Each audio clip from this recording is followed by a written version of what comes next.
Exploitation is always an element of human trafficking. Always. So if you're going in to investigate a child abuse case, if you're going in and saying, you know what, I don't know quite if this is a human trafficking thing, first always look for that element of trade. Where is that element of exploitation? Is there a form of trade happening between a sex act and something of value? Is somebody working and not getting paid? You know, where is that trade?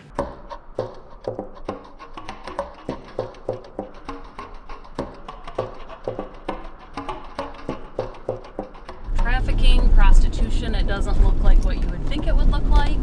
It's not like it used to where women are in skimpy clothes. They are in normal clothes like we would wear. There was so much violence here, they kept shutting it down, and kept coming back with a different name. It finally got shut down for good. We just want to give them a little bit of hope and encouragement and let them know that, you know, somebody does care about them. There's awesome things happening. There's people walking up and down. It's a walkable city, right? But the reality is, you know, a block in either direction outside the center of Flint, and you're going to run into trouble.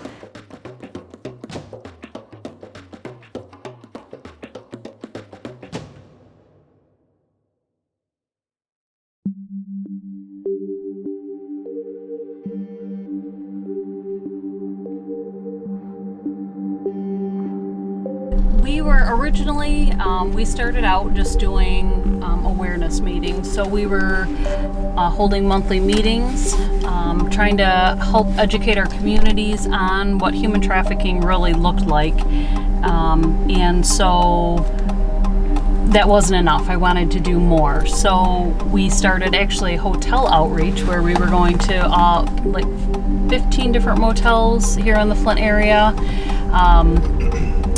Trying to engage with them, brought them flyers of missing persons, brought them a little gift, tried to engage with them, and then we decided we wanted to do street outreach. Usually we go out Tuesday nights and for about 2 hours, and we just drive around. We know areas that the girls are working, and now we've been doing it for almost 2 years, and the girls really, most of them know who we are. They all call us the church girls, the church ladies. So Dana has a huge heart for these ladies. We'll catch ourselves going out on a date, and where do we end up? Downtown Flint, looking for girls. So to try to see where they're at and see if we can find new areas that we can locate them at, and so she has a huge heart for it. When I was younger, I made a lot of bad choices, and I really know how hard it is to overcome the things that have happened to you. And so that's part of the reason why I did this, is because I knew how hard it was for me to think anything good about myself. And so what these women have endured, all the trauma, the beatings, the rape, even the children that are being abused at home, I can't even imagine what they have to go through, what they went through, what they have to go through daily, even think that they are worth anything, that anybody cares or anybody loves them. So that was part of it. Just, I don't know, I just want to help. I want to help them to know that they are worthy, that they do matter, and I want others to see that too.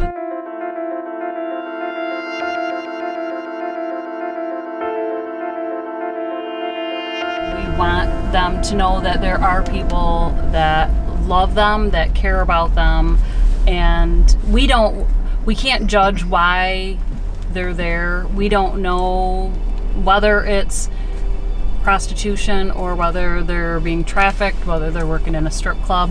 We don't know why they're there, how they got there, what's keeping them there.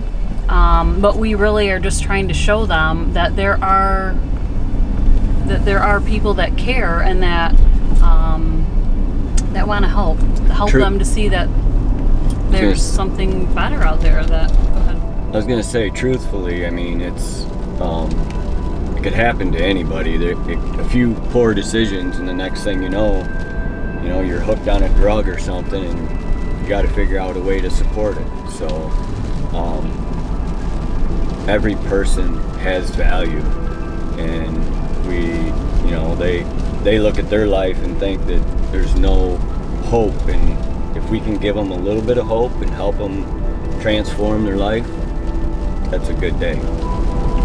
Yeah, and we do see in Flint, because Flint really is so poor, there are these women out here that are doing it to survive. They don't have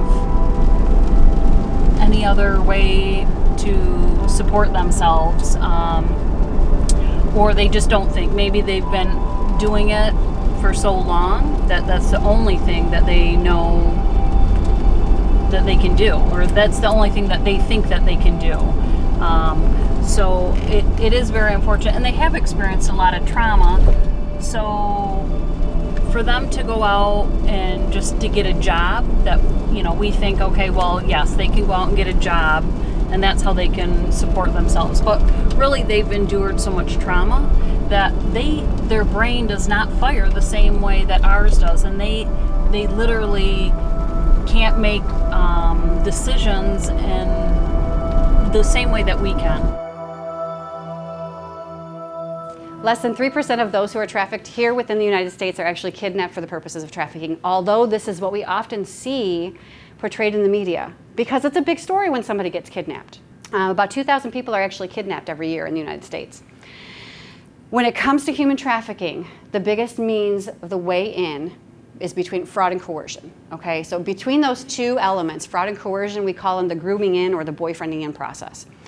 So fraud is that tricking piece, right? I promised you one thing, I delivered something completely different. I tricked you into it.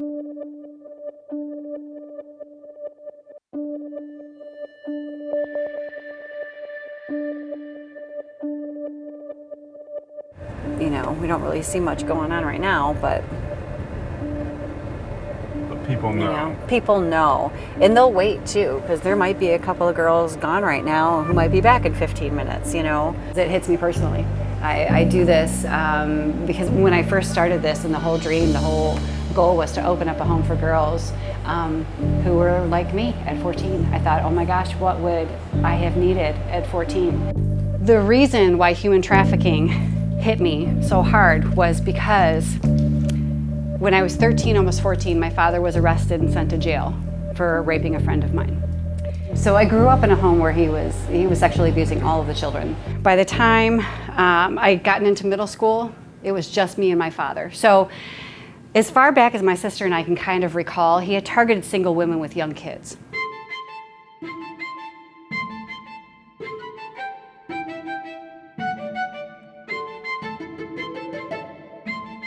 He made it sound like after a while, like she had seduced him. She was 14. He had targeted my mother because she ran a daycare. He had consistent access to children. For years and years and years, he justified to to me and to the other kids, well, they do this to daughters in this culture at this age, or what, it was this constant cultural thing. We just haven't caught on yet. The reason human trafficking hit me, again, was not because of the trade piece. It was because over those years, I had become my father's recruiter.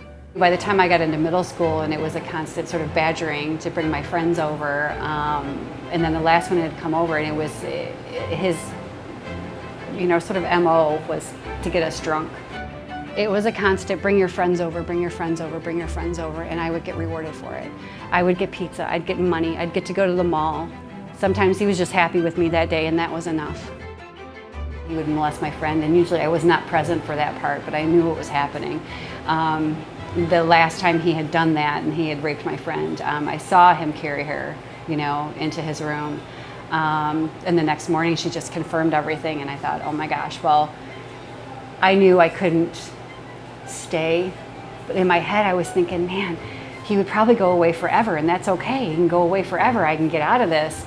And it's not my story. I don't have to tell them about me, none of it. But it didn't go down that way. And for just a moment, it wasn't a well thought out plan. It was just a flash in my head, because for years I had watched myself and my younger siblings, or my older siblings, get in serious trouble for just a whiff of the family secret getting out. Because our family motto was family business is family business, right? You don't put your business on the street. But this time it wasn't my story. I didn't have to tell my story. Something happened to her. So I went in and found my counselor the following Monday, and I said, hypothetically speaking, what would happen if, right? So the following 2 weeks, there were detectives sitting outside of our house. Again, I didn't know that until later on. All I knew was that for 2 weeks, I had let go of this huge secret and nothing was happening. I got a phone call from CPS. And the CPS worker said, well, do you know your father's been arrested today? I said, well, no. They said, well, pack a bag and give us a name and number of someone we can call to come pick you up. So the only people I was close to were my grandparents, and I didn't want them knowing anything about this. This was a very shame-filled thing for me. So I gave them a name and number of friends and family we hadn't seen in quite a while. They came and picked me up, but here's the thing, because they knew my father for years and years and years and years and years, they couldn't possibly believe that he had done any of these things. He had a good job, we lived in a nice neighborhood, drove the nice, cars, I went to the right schools. He was very charming. Wasn't real handsome, but he was charming, right? He knew how to network and talk to people. He organized the company Christmas parties, right? Went to church. At one point had taught Sunday school. They couldn't possibly believe that he had done any of these things. They bailed him out of jail. He was sitting next to me on their couch the following day and told me I had ruined his life. And I believed him. I spent the next 8 years trying to make it up to him.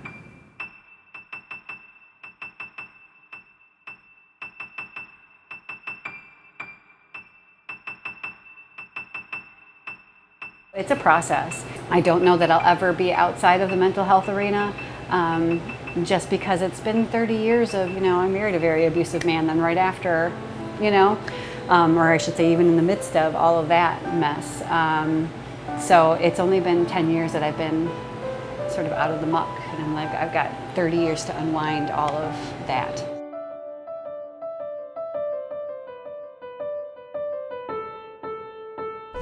But for the most part, we really haven't encountered any kind of danger while we're out here.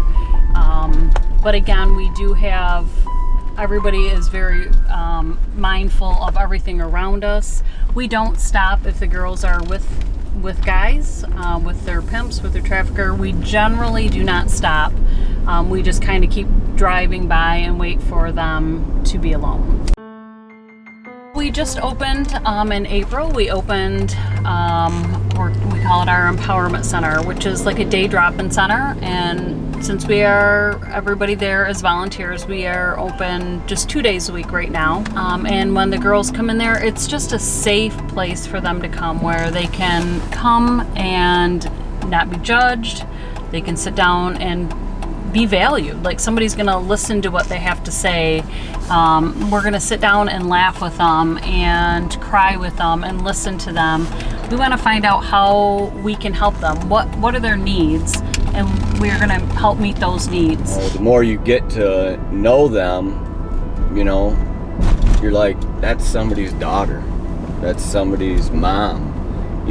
They do have value, and it's just that people have kicked them to the curb. They think they're trash, and they're not, And even if we just help one person, it's worth it. If we can help, one lady, one child, if we can plant those seeds, it's all worth it. They literally cannot make the same choices that we can. Their brain is not working the same way. So that helps me to understand and just keep trying to love them and just trying to be there for them, encourage them, and again, just see what their need is and how we can help them. She has put her whole heart and soul into it since she has started. She is really an amazing woman. So, she is.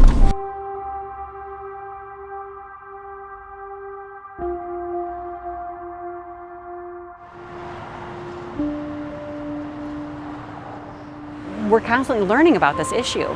There's no one way that people get into human trafficking. There's no one way that they get out. So we're constantly trying to come up with new creative ways to help people learn, to heal, to identify, to respond, and that requires us to be constantly on the move. And that doesn't seem to be an end goal for me, and I'm okay with that. I'm okay with constantly learning and knowing more and trying to help in whatever area I can, because in 20 years this isn't going to look the same. You know, we're going to have different indicators, we're going to have different challenges, so we have to keep evolving. We can't just stay put. So I think that's super important.